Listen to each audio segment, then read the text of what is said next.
Hey there, guys. How we doing? My name is Morgan, and I will be speaking to you today about white coat hypertension, abbreviated throughout the PowerPoint as WCH, even though I'm not going to call it that.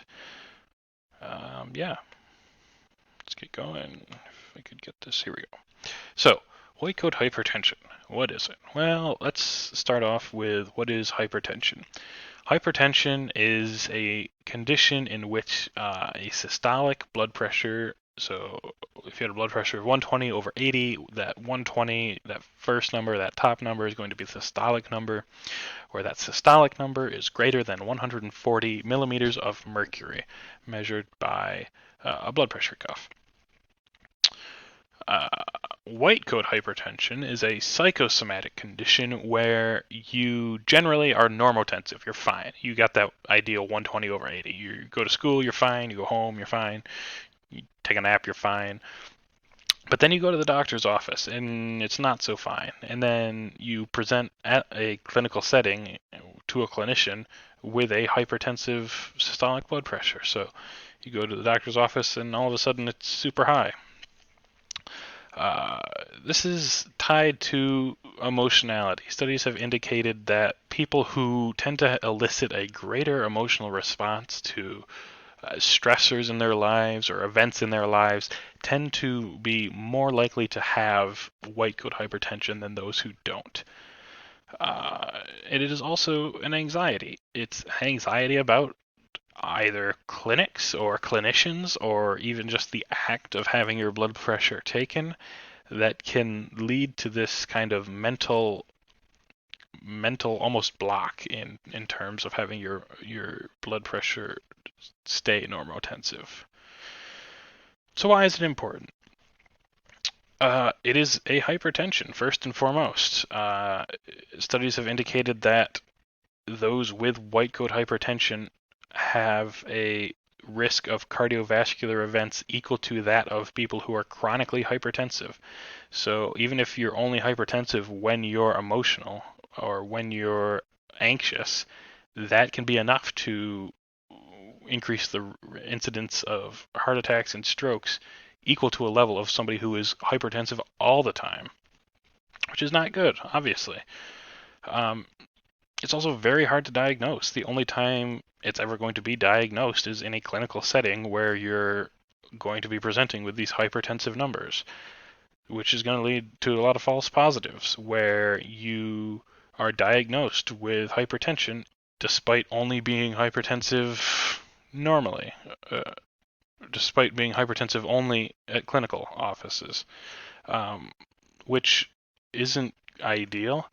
Um, Specifically, if you get placed on a medication, your normotensive numbers at home would be fine normally, but now you're on a blood thinner, now you're on a vasodilator, and now you're hypotensive. You've got way too low a blood pressure normally, as a way of adjusting for this high number that you get only at a doctor's office. Additionally, this could, if you're on a blood thinner, say, and you have some kind of trauma, you get into a car accident, now all of a sudden you've got a recipe for a bad situation, which didn't necessarily need to happen if you had not been on that medication in the first place. Conversely, you could have a false negative where somebody is chronically hypertensive, excuse me, and waves it away with a hand wave and says, it's a high number, but I'm only like that because I'm anxious around doctors. So I'm not going to do anything. I'm not going to do any lifestyle changes or take any medication because this only occurs when in the doctor's office. When in actuality, yeah, it's like that all the time. You're always like this, and you need to do something about it. So, getting rid of this to the best of our ability would go a long way in helping both patients and providers make better decisions. So, what can be done? Well, classic, hypertension, you're going to have a clinical treatment. You're going to get medication, like I said, dilators and blood thinners. But this isn't great for the false positives, and it treats the symptoms at best, right? This artificially masks a high blood pressure by artificially lowering it. Um, I propose, specifically for white coat hypertension, that we use cognitive behavioral therapy and exposure therapy specifically, which has been shown to be extremely effective at treating specific phobias. That classic example is, in a lot of these case studies, is arachnophobia, fear of spiders, where a exposure therapy treatment, and specifically a therapist-guided exposure therapy session, has been shown to markedly decrease the severity of the phobia, both in an immediate short-term effect as well as at the 6-month interval. So it's got some staying power to it as well. And most importantly, it's going to treat the source. You don't need to be on a medication for your hypertension if your hypertension doesn't ever present itself, because we've mitigated that anxiety and that fear. So hopefully that's what this results would show. So I propose that exposure therapy can be used to reduce the severity of white coat hypertension with the goal of avoiding cardiovascular complications long term. So for the methods, we're going to have 30 subjects. These 30 subjects are, first and foremost, going to be selected by filling out a medical questionnaire, which includes a host of questions concerning their medical history, their medical conditions. Only one question of which is going to be concerning white coat hypertension. This is going to be done in an attempt to decrease participant expectations and preconceived notions about what they're going to be experiencing. We additionally are using this because diagnosis, like I said, is very uncommon just because of the nature of where and when it would be diagnosed. You're going to subject these patients are going to be between the ages of 18 and 60. Why 18 to 60? As you age, your blood pressure is going to increase naturally. Your arterial walls are going to harden. They're not going to be as contractile as they were when you were younger. Your blood pressure is naturally going to increase. The good rule of thumb is to take 100 plus a person's age, put those two numbers together, and that's the target systolic pressure. So you get a 20-year-old kid running around, he's 100 plus 20 years old, 120 over 80. That's a great normotensive blood pressure. Compared to an 80-year-old, it's 100 plus 80. He's presenting with a blood pressure of 180. Is that hypertensive? Not necessarily. That's about what you'd expect for an 80-year-old man. So we're trying to control for that to the best of our ability, really narrowing that age gap. Children will be excluded for the same reason. Children's blood pressures are super wonky. We're going to not deal with that. Additionally, these patients are going to be subjected to a pre-experimental baseline blood pressure. This is going to be done in a non-clinical setting as best as we can get it. Just a very relaxed, low-key, just a quick blood pressure to hopefully make sure that they are not hypertensive in a relaxed state. We don't want participants who are chronically hypertensive. Reducing their fear of doctors will not resolve their hypertension. And we don't want to skew our results with people who wouldn't respond to our specific treatment. So hopefully they're going to present with a relatively normotensive baseline blood pressure before any kind of experimental baseline can be assumed.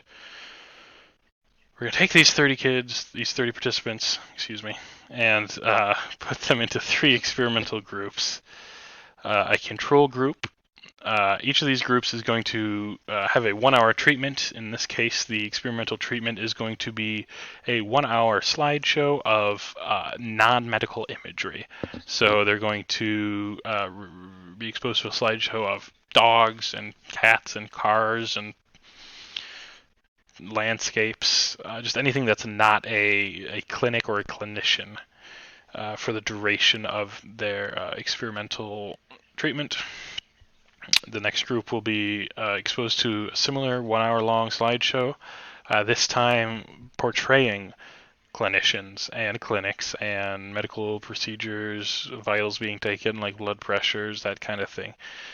This was done in hopefully in an attempt to expose them long term to the kind of events and people that they have an anxiety about. Finally, there's the self guide or the therapist guided session in which 10 subjects will all have the same therapist. They'll be exposed to a 1 hour therapist guided exposure therapy session in which the therapist takes their blood pressure, they take the therapist's blood pressure, the therapist explains to them what the procedure is, why it's done, and most importantly, why there's no need to be anxious about it. Before they receive any of these treatments, there's going to be an experimental baseline where we bring them into a fake clinic.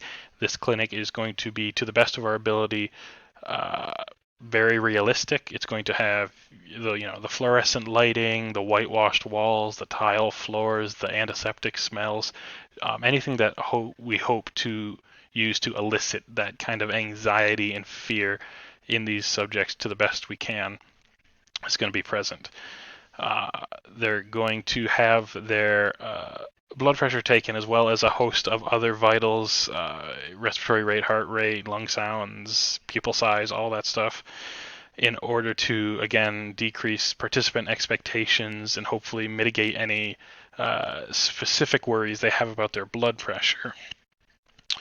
This will be done both before and after the treatment, and the 1 hour treatment will separate the two. Here are some hypothetical results that we would be getting. As you can see, there's the mean systolic blood pressure on the left. There's the experimental groups on the bottom. And then there is the pre and post treatments in the graph, represented by the white and black columns respectively. What we're hoping to see here is a significant decrease between the post-treatment systolic blood pressures between the control and the self-guided exposure therapy group, the control and the therapist-guided exposure therapy group, and hopefully the most significant part, I think, would be between the self-guided and the therapist-guided exposure therapy groups. In conclusion, the conclusions that I just showed you, the results that I just showed you, would largely agree with past works. They would indicate that, yes, exposure therapy is effective at treating specific phobias. And yes, therapist-guided exposure therapy is more effective still than self-guided therapy. And the most important, the biggest takeaway that you could have from this experiment would be that white coat hypertension is a psychosomatic illness that can be treated without medication. You don't need to be on medication for your white coat hypertension if we can mitigate the instances of it. If we can decrease the severity of it, we can avoid all those complications and all those shortcomings that I discussed in the beginning, and hopefully keep people off medication unnecessarily. So in terms of shortcomings in future research, better diagnostic procedures would go a long way both for experiments and in a clinical setting.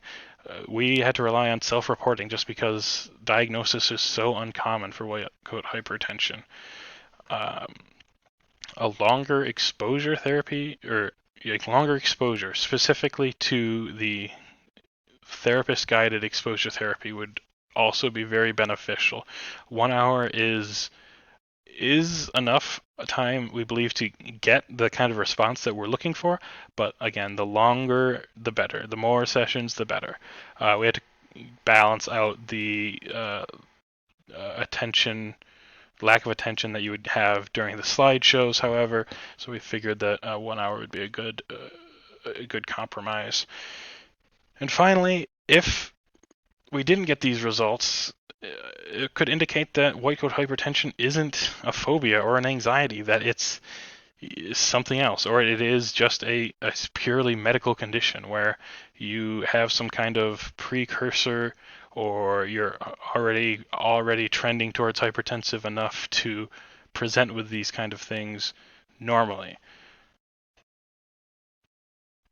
So yeah,